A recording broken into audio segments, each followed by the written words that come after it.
कि मुंबई से आपने मुझे काठमांडू बुलाया।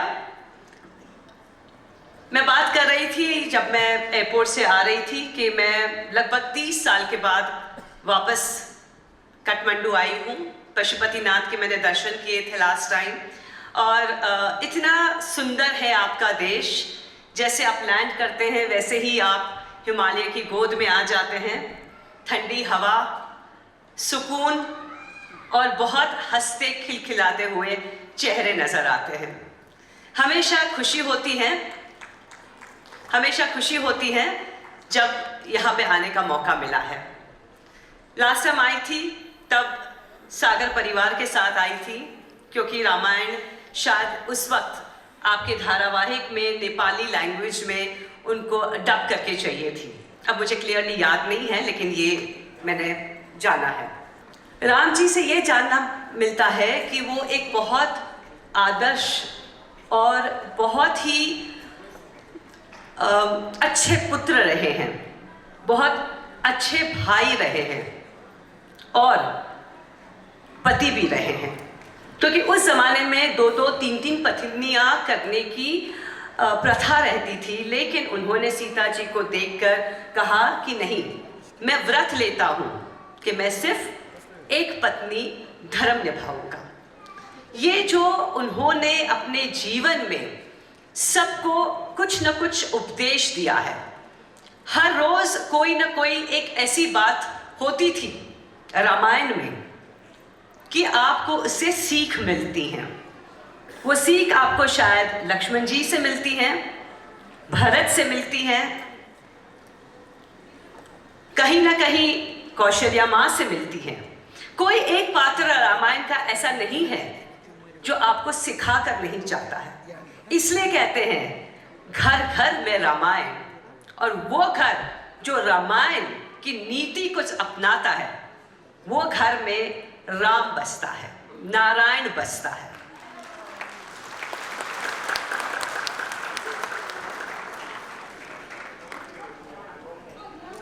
राम जी,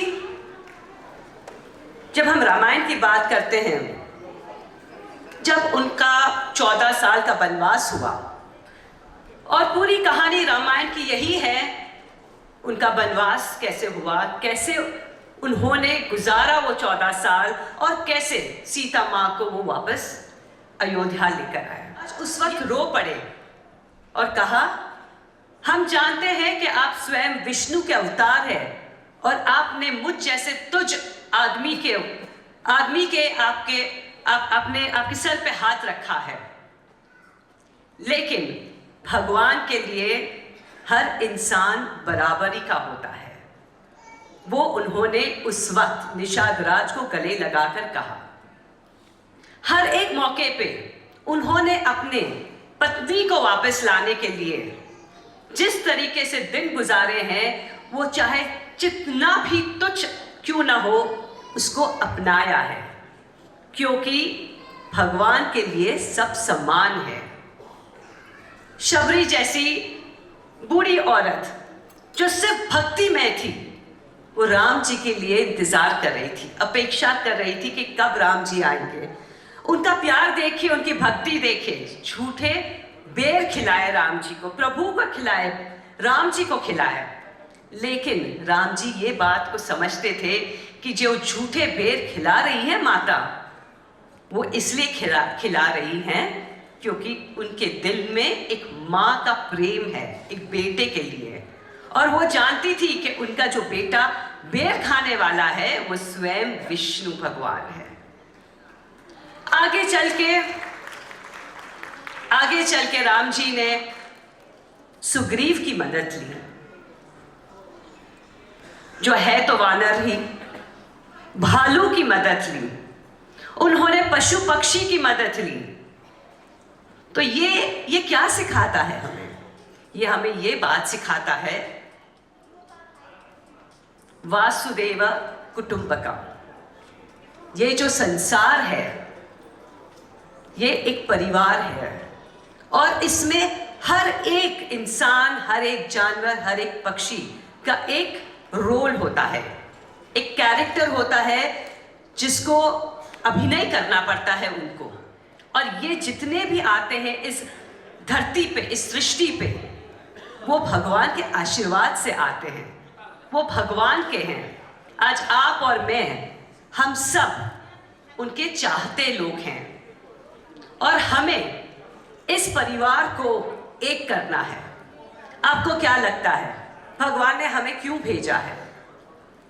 हम कठपुतली है और ड्रामा करके चले जाएंगे वापस स्वर्गलोक? नहीं, हमें इसलिए भेजा गया है कि हम एक दूसरे को प्रेम करें, हम एक दूसरे के लिए दया रखें, हम एक दूसरे के लिए मदद रूपी हो, हम पशु के लिए मदद रूपी हो, पक्षी के लिए हो, और खास तौर से इंसान के लिए मदद रूपी हो। उन इंसानों के लिए जिनके पास शायद माँ बाप ना हो, शायद पैसे ना हो, शायद सोसाइटी में खड़े रहने का रुतबा ना हो।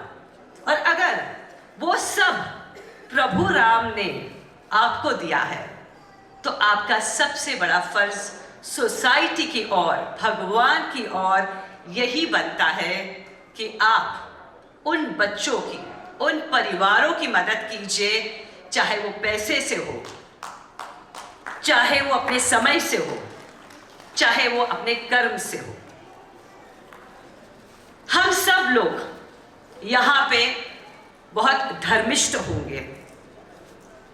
हम पूजा पाठ करते हैं, मंत्रोपचार करते हैं। वैसे मैं प्रमोद जी के साथ बात कर रही थी कल। आज का समय बहुत बलवान समय है। आज 10:30 बजे से, प्रमोद जी बात कर रहे थे हम कल, 10:30 से 3:30 बजे तक एक ऐसा मुहूर्त है आज जो शायद पिछले 70 इयर्स में नहीं हुआ है। अगर उस समय में अगर आप मंत्रोच्चार करें, भगवान का नाम ले, भगवान का कोई काम करें, तो आपको 100 गुना फल मिलेगा। आज वो समय है। देखिए, भगवान भी चाहता है कि आप सब की पुण्य और बढ़े, क्योंकि आज मैं आपसे यह कहना आई हूं कि मंत्रोच्चार, भगवान का जो भी आप करते रहिए, बहुत अच्छी बात है, लेकिन भगवान हमेशा यही चाहते हैं कि हम एक दूसरे की मदद करें, हमेशा एक दूसरे को सपोर्ट करें। आज ये जो संस्था है जनजाति कल्याण आश्रम, वो जनजातियों के लिए बनी है। ये बहुत उम्दा काम कर रहे हैं। मैंने सुना 21 साल से हैं और पिछले 9 सालों में तो उन्होंने बहुत आगे चल के बच्चों की मदद की है। तो आज इस स्टेज पर, इस मंच पर, अगर मैं मुंबई से इतनी दूर से आई हूँ तो मैं आप सबसे ये निवेदन करना चाहती हूँ कि मेरी ये ट्रिप सफल रहे, आपकी यहाँ आने का ट्रिप सफल रहे, और इन बच्चों के लिए आप ज़रूर कुछ ऐसा महान काम कर दीजिए ताकि जो आप एक एक करके बच्चे अडॉप्ट कर रहे हैं, मैं कहती हूँ हर महीने का एक बच्चा अडॉप्ट कर लीजिए, 12 महीने के 12 बच्चे अडॉप्ट कर लीजिए। ये पुण्य सिर्फ आपको नहीं काम आएगा, आपके खुद के बच्चों को भी काम आएगा।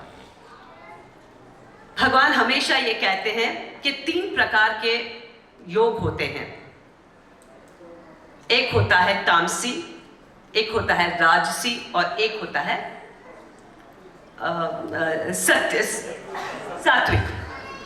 तो ये जो 3 प्रकार के जो योग होते हैं, तामसी योग वो होता है जब हम खाए पिए, मजाक करें और खत्म हो गया। राजसी वो होता है जब हम बड़ा कारोबार रखते हैं और हमारे कारोबार के माध्यम से लोगों को आमदनी मिलती है। और सात्विक वो होता है जब हम बिना कोई इच्छा हम लोगों को मदद करें और फिर भूल जाए। कहते हैं ना, एक हाथ से 2 और फिर दूसरे हाथ को पता भी ना चले, वो होता है सात्विक। मैं यही विनती करूंगी कि आप सब अपना जीवन सात्विक करिए, क्योंकि अगर आप सात्विक नहीं होते तो शायद आज आप मेरे सामने उपस्थित नहीं होते। इसी खुशी के साथ, इसी विनती के साथ मैं आपसे रजा लेती हूँ और चाहती हूँ कि बार बार आप ऐसे कार्यक्रम में पार्ट लें, प्रभु राम को याद करें उनके जीवन की गाथा कि उन्होंने अपने जीवन को किस तरीके से जिया है लोगों के लिए जिया है, प्रजा के लिए जिया है। और जिस तरीके से आपने हमें प्यार दिया है, रामायण के सभी किरदार को दिया है, भगवान राम श्री राम को और सीता जी को प्यार दिया है, मुझे दीपिका को प्यार दिया है, वैसे ही प्यार आप अपने समाज के बच्चों को भी दीजिए, ताकि आपका खुद का समाज, आपका देश खुद उन्नति करे। धन्यवाद। जय सिया राम।